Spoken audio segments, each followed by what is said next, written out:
It is March 1st, Stephen. March 1st, and we are on episode 24 for Chinwag Nation. We kicked off our series, Garbage In, Garbage Out. We just talked about data. Now we're heading into people, process, and technology, which, in my mind, I can't help but think about this idea of like transformation, and kind of how that connects. Because whenever I've been part of a transformation effort, those three things have come up. But we're going to talk about what it takes to actually provide value and good inputs into those three areas, right? The people, process, and technology, as we talk about this subject tonight. Just a few housekeeping things. These are our opinions. They don't represent past, current, or future employers. Steve and I, we are passionate about leadership community. We both have great leadership communities. We want to continue to build that, not only just with us, but people to people to people. So if you don't have leadership community, please join us. If you do, continue to foster that. Connect us with you and your groups. We'd love to just, again, continue to build that community. That's what's our vision, is to build lasting leadership communities, and our mission is to do the hard stuff together. Leadership is not for the faint of heart. We believe in doing things together and learning together and growing together and going through the hard stuff together.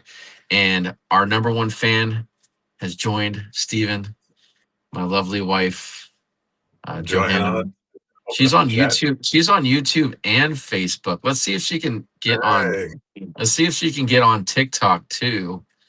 So we're trying TikTok again. We tried it a while back. We are live on TikTok, Facebook, and YouTube. The last time we tried TikTok, I don't know if it was my bandwidth, maybe because I'm in my house now, it's a little bit better. But we'll see. We'll see how it goes. But she just messaged us on YouTube and Facebook. rumor Crazy, has it crazy, my crazy, wife crazy. might be tuning in on TikTok. We'll Oh, see. really? All We'll right. see. Ooh, a super fan club. Your wife. Yeah. That's it. That's it. We've got the super fan club now What on else do you third need? place. That's right. For sure, man. For sure. Well, Stephen, when you hear about the word transformation, like what comes to mind? Like what do you think about, especially in the concept of like being a leader and a leader of people?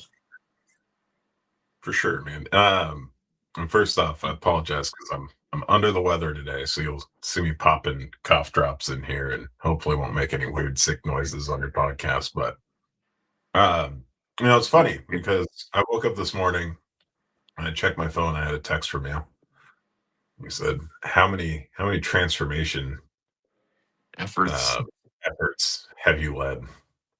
And I sat and thought about it, and I was like, "There's probably way too many to count." And it's interesting because I think we think of transformation efforts. A lot of times, it can be those big enterprise wide, Not Star Trek Enterprise. no, like your whole organization and beyond, right? Yeah. Types of transformation that oftentimes get associated with a lot of stereotypes as it relates to, say, like project performance, right? Because they're so complex. You're not just making operational changes, you're making cultural changes, you're making system changes, People, process, technology, right? technology. Yeah. All in one. And that can be really, really difficult. And sure, I've probably led a dozen or 2 dozen of those, but my response to you was too many to count. And I think a reason as to why I answered that way was because to me, a transformation effort can be grandiose and large, or it can just be an intentional moment in time that you're going to do something better. We've talked about continuous improvement mindset in the past, right? This Yeah. concept of Kaizen, change for the better, right? And Hmm. that could be something as small as I'm going to try better organizing my thoughts at the beginning of the week so I have a more effective week. Or as a leader, it You could know what, be, Steven? I'm gonna try that this week. I'm gonna yeah, try it this week. man, let me know how it But goes. I'll hold you accountable. But as a leader, I frequently think about how am I engaging with my people. Like, am I providing them praise in the way that they like to be praised? Am I providing them feedback in a way that sticks and still develops trust while trying to develop my people? Mm. Am I working on the right things? Are we currently working on the right things, even though we've been working on the same thing maybe for 10, 15 years, right? Are there small changes I can make that have massive downstream impacts? And thinking as well with what's in my control politically, financially, positionally, um, how much risk can I take on to handle those particular transformations? And so for me, I'm thinking about transformations daily at both small and large.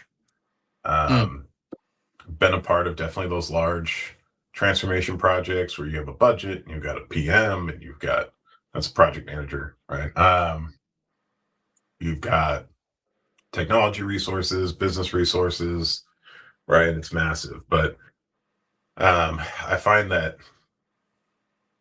a large majority of the impact that I've made through transformational changes have been very targeted, smaller to medium sized changes that, um, have those larger downstream impacts. Would you say, like, so thinking about this series and what we've been talking about, garbage in, garbage out, people, process, technology, would you say that um, if you do a good job investing time and resources and energy, regardless of the size of your transformation, so small, medium, large, doesn't matter. If you invest time in those three things, the impacts, the downfall impacts. So when I think about impacts, I think about negative, I think about positive. They're not, it's impact doesn't necessarily mean a good thing, right? It might be valuable to you as a leader, but the people receiving it may not necessarily think it's valuable Yeah, unless unless you take time to invest in focusing on the people, taking a look at the process, understanding how that's going to impact the technology, right? for sure. And I would say there's one more aspect to that. In what I've read and what I've researched, right? There's a lot of people who say people process technology, and there's a lot of people who say people process and product. Um, Oh, okay. sometimes it's The outcome of the design kind of a thing. yeah, or whatever it is that you're putting out there to be. Is it because they like three P's? Is that Probably why? there Okay. could be. I mean, I'm sure that there's like a great P word for technology out there. I'm gonna have to leverage my AI sources. Let's do it in real time. Ooh, I, Product is probably a good way to explain technology. yeah, that's fair.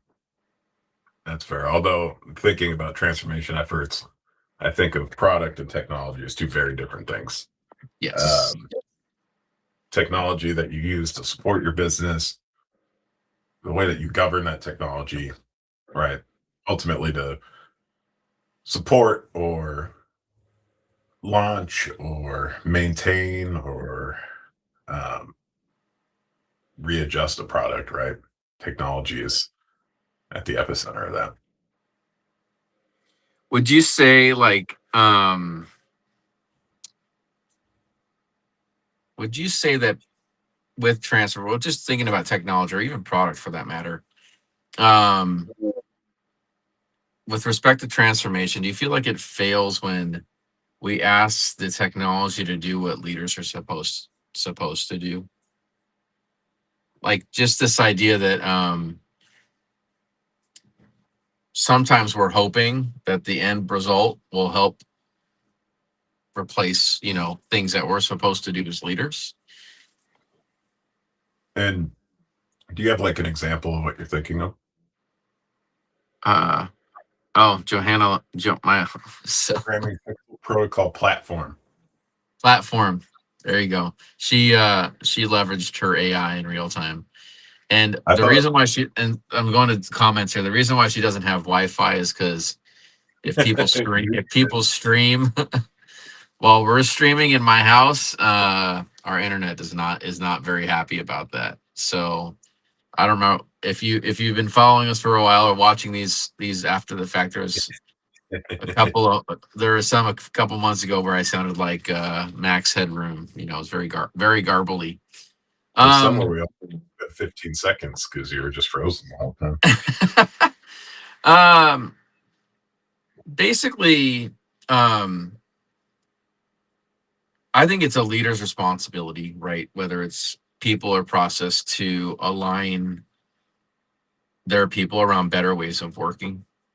You know, you called it out with Kaizen getting a little bit better. Like I like to drive that and focus that. Like the leader either has to sponsor it or lead it, right? They need to rally behind the people leading it or lead it themselves.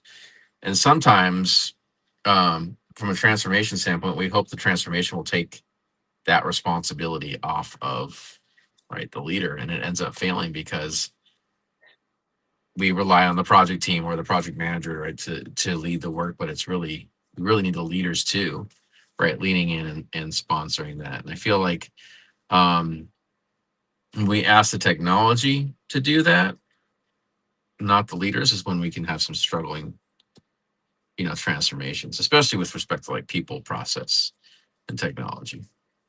For sure. I mean, if I had to philosophically think about what I would ask, am I frozen on your screen? Because it shows me frozen on my You screen. are, but it's like it's a very like I think my it's a computer's very trying to.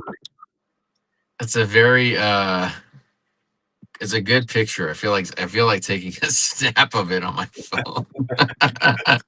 It's a good stopping point. It's not embarrassing whatsoever, but I can still hear you. All right. From Well, the keyboard. I'll keep talking. It looks like I've got Windows resetting, so there's a couple of different things going on in the background here. But when I think of projects and I think of, what type of transformation effort I would have that would allow there to be potential replacements for what I would expect out of, say, executive leadership. Like, I've never considered replacing the value of sponsorship, but I would Mhm. say if there's an opportunity to lessen the risk associated with um, the decision making, as well as the overall risk in general that, say, oh, thanks, Joe, that an executive has to take on, right? Like that could be a huge win. Like if this is, we talk about things like, for example, a single source of truth. If a technology can provide a single source of truth and an executive now has one data set that they feel very Yeah, confident about, be able to yeah, get information from I to could help see some that. decision making for you. That's massive, right? Yeah, no, I could see that for sure. I'm sorry, man. You should make this picture your new profile picture at work. I'm trying to get it to switch back on here. You might need to log out and log back in. I don't know. There you go. We'll see. We'll see. We'll see. Now it's just your initials. No, that makes Yeah, sense.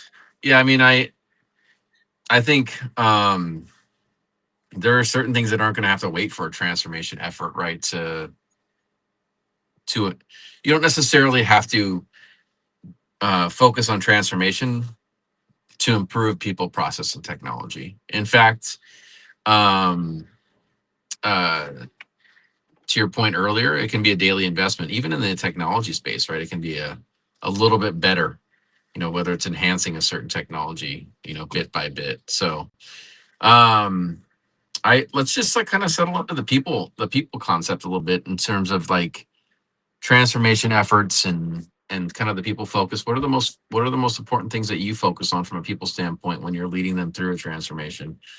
You talked about sponsorship, right? So being somebody who the way I define that, right, is being somebody who um,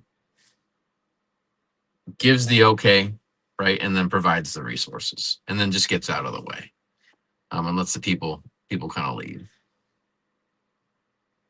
I can see you working on your thing. Are you still here? Can't hear you, man. Well, Steven is having technical difficulties. So I will kind of talk about what I asked Steven, and that was what would you focus on first, especially if you're talking about the people side of things and transformation. And one of the things that Steven shared was sponsorship. And Steven, I don't know if you heard the question, but basically from the people side of things, especially from a leadership perspective, when you're talking about transformation, what are the most important things that you focus on? You know, being a leader yourself and being a leader in the past, when you've led even a medium-sized group of folks through transformation, what were the two most important things that you focused on in the people space? You know, I think first and foremost, always making sure that I've got the right level of executive sponsorship. Like we Oh, could so spend above you. yeah, because we could spend a whole episode on that, right? But if you care more about the project or the problem that you're trying to solve than the audience that has asked you to solve it, then there's a big problem. And you want an executive leader that's got buy-in, that's willing to remove barriers and is willing to push towards either organizational or cultural change to adopt whatever that transformation is going to be. Without an executive leadership, without an executive sponsor, it's incredibly difficult to run like a grassroots campaign and have a larger transformation stick. And then I would say that the second is around people in general, right? Organizational change management, what I consider to be good organizational change management, could be, I would say, revised as resistance management, right? Mm. And it's not that the technology is resisting us. It's not that the process is resisting us. It's that people resist us. And thinking about, well, why is that? And becoming incredibly empathetic to what is this change going to cause in terms of an emotional response from people, as well as a tangible response from people in their work, in their everyday, even their uncertainty and their fears, right? And the sooner that you can guide people to understand what is going on and then developing desire for what is going on, the sooner you'll be able to adopt that transformational change. And I think it's really important that you double down on people and you double down on people early. Yeah. So our series is garbage in, garbage out, right? We're talking about what you put in, you get out. Mhm. And whether it's transformation, people, process, technology, um, it's important to really design that for the situation that you're in. Yeah. So, one transformation effort is not going to be the same in terms of how you approach people than the second transformation effort. And so I think there's a design component for all three of those that you have to think about because it's not going to always translate from one to the next. But there are some best practices, which you've just described. I Yeah. think there's a couple of other really important things when you're talking about people. You mentioned it early, right? Get in there early. Do not wait until the last minute. But on top of that, give the most time to the people side. I know it sounds crazy because moving data, understanding data, cleaning data up is an immense amount of work and a lot of time too. Um, Understanding requirements, gathering requirements, designing the technology and the architectures, they all take a ton of time, but give more time to the people and start as early as you can. The second thing in the people space, and I think this is underestimated and not talked about enough, decision making clarity. Who makes the decision with what? Yes, people are going to be included. Yes, we're going to gather feedback. Yes, we want to understand how it's impacting you, what's going on. At the end of the day, though, who makes the call? Yeah. And start with that from the beginning of the transformation. As much decision clarity as you can make. It they may not love People may not love every decision making, but they will love the fact that they know where it sits. So when they Yeah. go into a room and you're gathering their feedback and they know that they're going to get feedback, but at the end of the day, Steven makes the call, the leader makes the call, they understand. I mean, definitely you want to close a loop, right? Like, hey, here's the call I made and provide the why. But decision making clarity at every step of the way, all the way through to, the go live of your transformation. Make sure your decision making is super clear. Because when it's not, stuff gets dropped, people get frustrated. They think that they assume they're going to make the final call when that really wasn't the design or the intent. So as much time as possible and make the decision making super super clear. Like when I think about people, those things are fundamental. Especially with technology or any kind of transformation effort. But any Well, additional it makes thoughts before? Oh, go ahead. Yeah, yeah. yeah, it makes me think of the scope of a transformational project. It might be different for how people define where it starts and where it ends. Mm. But if you've defined Wait, is and there is there is there a starter and end with technology projects? like big philosophical thing, but Yeah. yeah, so imagine you've established a charter, project management charter. You know the scope of the project you want to go about. Hmm. You've identified the deliverables. You've identified what success looks like. You could do that perfectly and still not necessarily solve the problem. And so Right. Without I think without people. it's important to really spend time doing what I would call R&D, research and development, on Yeah. why does the problem exist in the first place? Sure. And is it even a technology problem? Is it a process problem? Is it a people problem? Is it a little bit of everything? Right? Because sometimes there's behaviors and cultures that exist within a business that no technology or system is going to fix. And if you Say, have say to, that again. There are systems and behaviors in an organization that no technology will fix. yeah, That's a I mean, big. I mean, that's a big statement. it is a big statement. I feel fairly confident on it. Um, but I've seen time and time again, right, where you can apply the latest and greatest technology to a really bad process or to people who are unwilling to adopt because they don't understand the purpose or the value. And And people are really good at that. it's spent a ton of money for very little return on investment. Mhm. Um, so a lot of times the project itself is less about what it is that you're purchasing and more about what it is that you're driving towards within that business, the cultural changes, the strategy changes, the operational planning that ties to that new strategy. How does this business execute on its strategy and prioritize on the strategy, right? You know who I've been thinking a lot about lately? Hmm. Nick Stowe. You want to know Oh, why? why is that?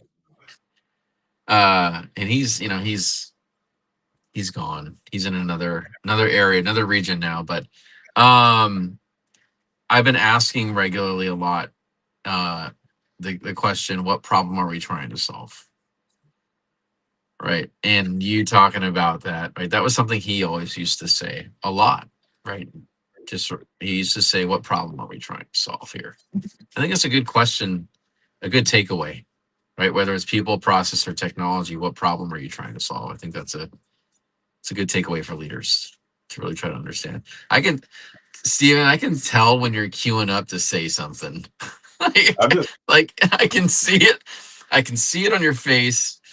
I'm like, remind Steven this is public facing podcast. no,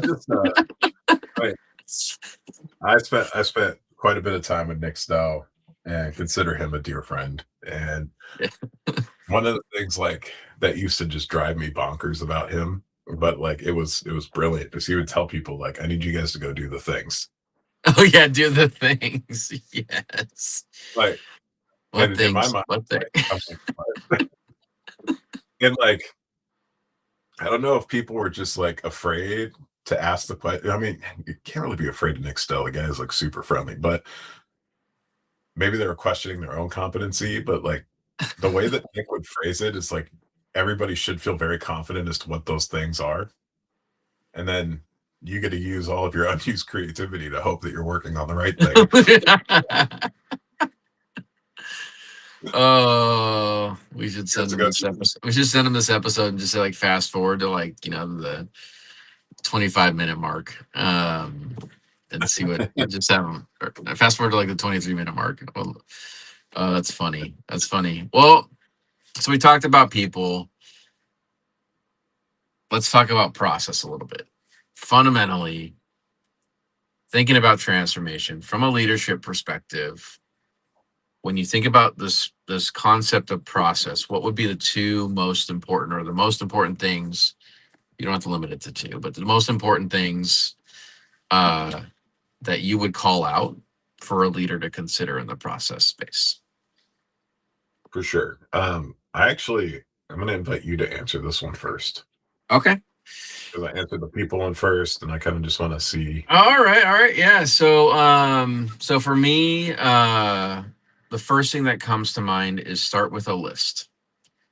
I think a lot of times people, when they think about process, I think it has to be on a visual map and it has to be boxes and arrows. And for some people who know how to do process mapping, right? Or it has to be some standard operating procedure manual that's 500 pages thick and it has to be this like manuscript, this perfectly crafted manuscript. But I would say for anything, just start with a list and then like explain what the process is. And even to narrow it down further, start with like the processes that have some decision making, right? Start with the processes that are required by law, right? And you can really kind of get to the most important that way. Like they require approvals, require some kind of policy connection or law connection. But start with just a list and then describe the process with, a few words and then describe it a little bit further with some other words. But I think the simplest way, because it can feel overwhelming, I think, right? Whether you're a leader or you're a team member, but just start with a list and build from there. It doesn't even have to be a perfect list to start. The second thing is it's okay to break a process up into small chunks. I think a lot of times folks think about like, oh my gosh, like end to end. I have to think about like where it starts at the very beginning and where it ends at the very beginning, and I have to improve the whole thing. No, you can actually focus on like 4 steps. You can even call out like out of this 50-step process, what are the, where are the areas that are the most important to focus on and focus on those little chunks. So like I think it's start simple, keep it simple, break things down into smaller chunks. Like those are the things that kind of come to mind in the process space, especially when I think about transformation and this and asking people to do something they likely. This is probably a little bit of a stretch. Asking people to do something they likely have never been asked to do. Right? Transformation requires a wholesale look at a lot of your processes. So like, where do I start? What do I look at first? What does this even mean? Like, why is it important to do? I think those are all questions that people will ask, especially when they get into process work. So that's what comes to mind for me.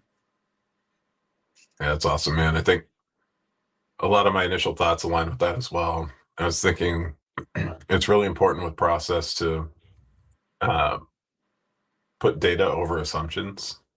And in the sense, like, Break if that you down a don't, little bit. yeah, um,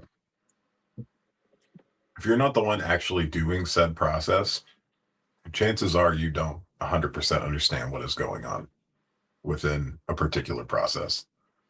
And that's Right? especially poignant, I think, at a leadership, right? If you're not in the day-to-day work. For sure. Yeah. And, you know, like I'm a big boxes and arrows fan, but understanding that current state analysis of like, what is the actual process? What is it that we're talking about here? And making sure that, to your point, right? Like you create a process, but then you need to go and validate that. Yeah. Um, Sure. make sure that what it is that you're talking about is apples to apples what you think it is. And then I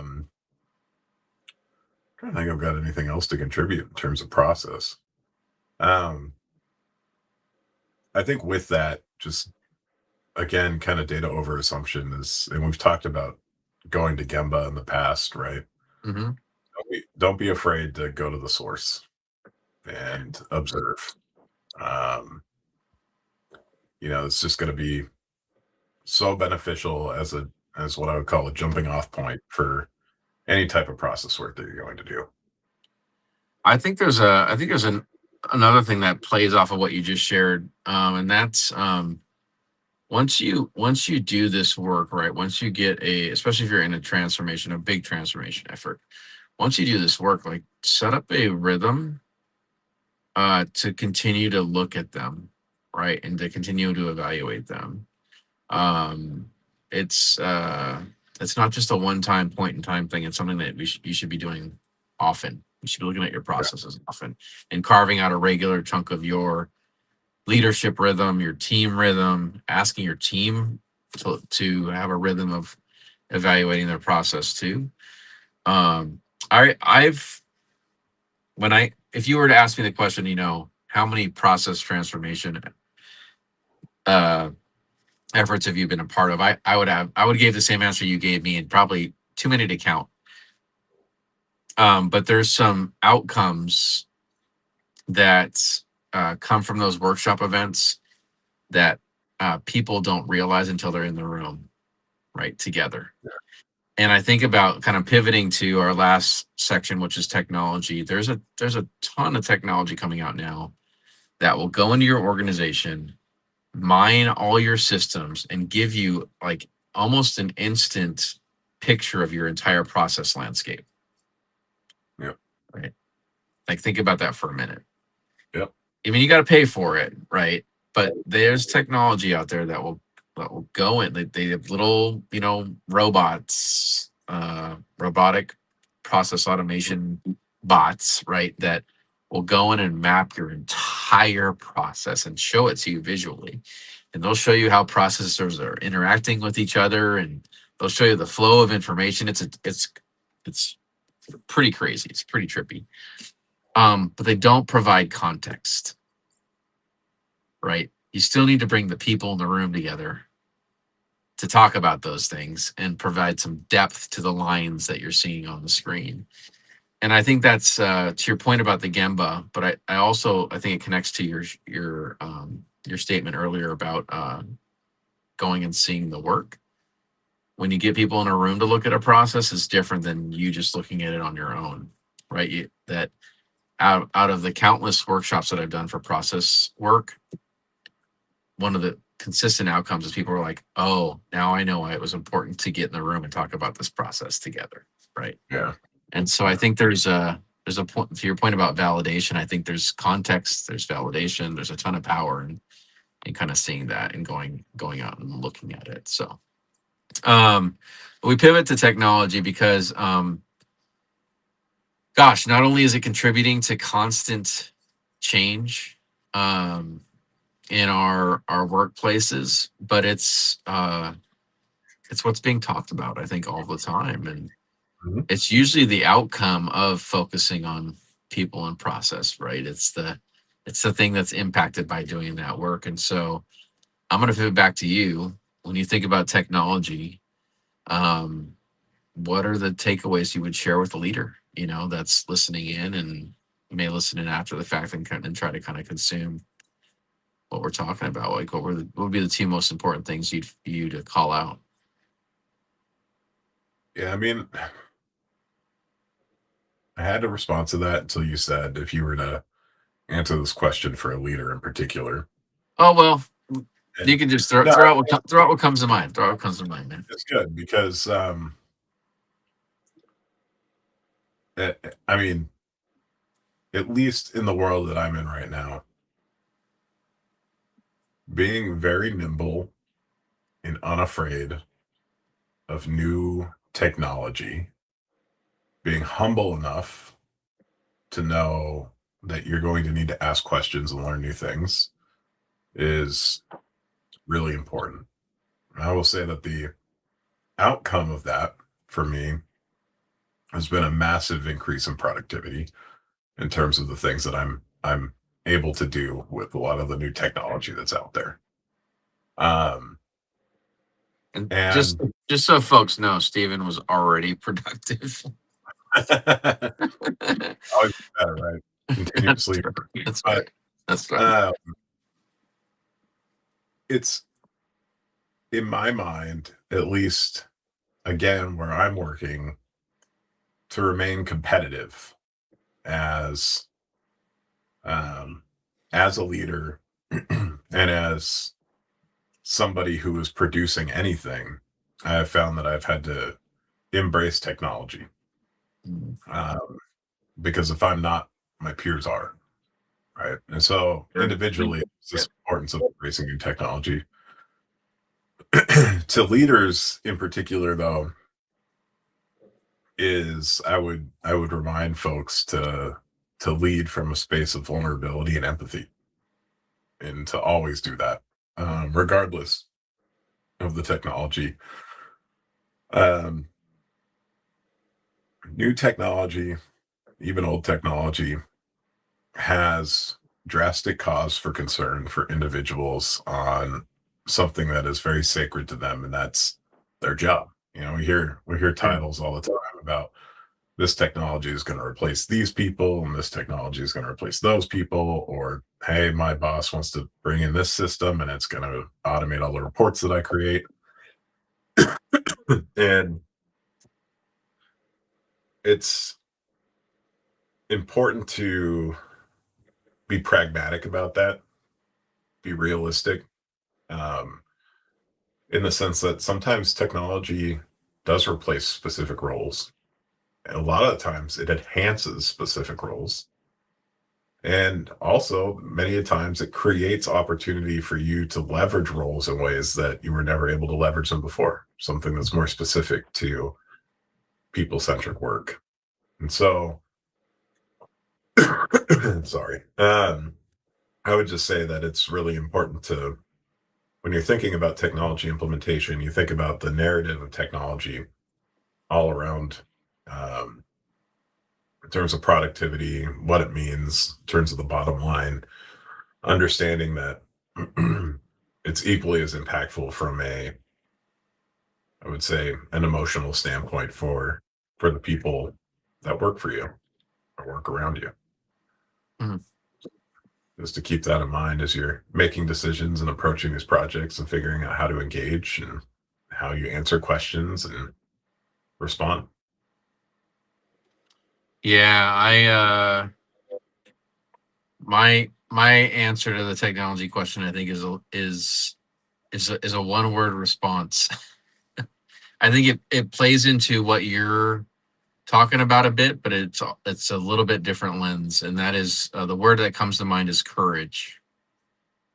Um, if you're leading in a technology space, uh, especially with respect to transformation, it is a very, very courageous role. Uh, you're likely going to be in a situation where you're going to have to make decisions that you've never made before. That requires courage. You're likely going to be in a situation where you're going to be making decisions about a technology that you've never experienced before. That takes a lot of courage. Spending the money that you have to spend for a technology effort, it takes a lot of courage. Right? It's a leap of faith in a lot of ways, and that takes practice. So if you've never been in a situation like that before, where you've had to make decisions without a lot of information that have tremendous impact, or you have to make decisions that don't have where you don't have all the information, um, and especially I'm thinking about this like the series garbage in, garbage out. Right? There's a function of intangible things that go into the garbage in space, like the input space, and I think courage is one of those things that's not always easy to measure, right? You look at actions, but that doesn't necessarily mean there was courage there. But I think internals and courage is an emotional thing. It's an internal thing, and so um, if you've never been in that situation before as a leader, I would encourage you to be courageous, because this experience is going to give you that courage for the next thing and the next thing. And you're going to continue to build off of that. So it might be scary, especially in the transformation space, but it will be a tremendous investment in your ability to lead those efforts going forward. And I think about what you shared, Stephen, right? Um, yes, technology may replace certain types of roles or portions of roles, and there's some strategy on how to go about that in an organization. But technology will never replace courage. You know, it might give you more courage. It might give you some information that you didn't have before. It might enable you to be more courageous. But there's some things that are just not tangible, right? They're immeasurable, right, from a human standpoint in that space. So that's what kind of comes to mind. And the technology is leading technology efforts is a courageous act, and the act of taking steps of courage is an input into yourself and into your organization that will pay out, in a positive way over and over and over again. And I think courage can be defined along an extremely broad spectrum. So I Yeah, appreciate that because it's got me thinking. There's courage and vulnerability. There's courage in taking risks. There's courage in pursuing things that you know very little about. Um, yeah, it could be a number of things. absolutely. And a technology effort will tap into all of them. It it might Yeah. touch on every part of the spectrum, Yeah. and so uh, it's okay to be scared, and I also think it's okay to take some risk and take some courageous steps. So Yeah. I think we're down to Johanna. So my lovely wife, do you have any questions for us before we hop off for the night? There's a few second delay, so it might be a minute Yeah. if Yeah. she's We'll even see. on anymore. There's a Wi-Fi limit. To be fair, I wouldn't want to listen to us for 45 minutes. Oh, that's funny. All right, man. Well, hey, wishing our viewers during the call, after the call, a great week. We look forward to your questions and engagement with us as we navigate through this next week as a community. Something for folks to note: we will not have our episode next Sunday. We are heading out of town to just chill and relax and all cool. It would be And kind of it would be kind of cool to do our 25th episode that's at true. Guys Weekend. I That don't know might what you're talking That's true. I'll bring my equipment if we feel up for it. We can do it. We can do it. about. Yeah. We'll see how we're feeling. All right. Well, hey, have a great week, everybody, and we'll catch you soon.